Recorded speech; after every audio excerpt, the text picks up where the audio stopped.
Ang dami pang gulay. Sabihin mo kailan meron. Ayun guys, so dito pa rin kami sa, sa Chinatown. Maraming pagkain Salazar, dito. oh. Yan yung sinasabi ni Tita Ellen Salazar, yung kamag-anak nila Julius. May-ari.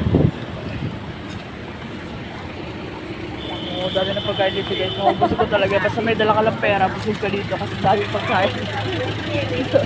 Ito yung gusto kong bilhin yung kamote. Matamis daw, sabi ng babae. Ito mga mushroom. Sarap magano. Ay mo kala, siya na ako mahilig sa mushroom. Dahil mushroom. Kaya na talaga naisip niya kung mahilig din naman. Ito sa atin eh. Wow. Ang ganda na saging. Nasa 100 ang kilo. Yun, nainit. Harap tayo na magpwesto para makakain na maayos.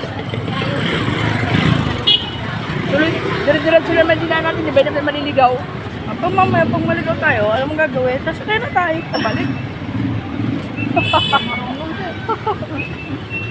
Pag sinabi mo kasi, isa lang yun. Ay, 100 lang daw, okay na.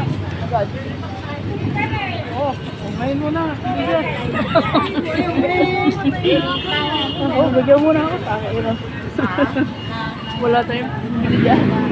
Tapos natin kakabili ng pagkain natin. Ano, puro mga products. Lemon.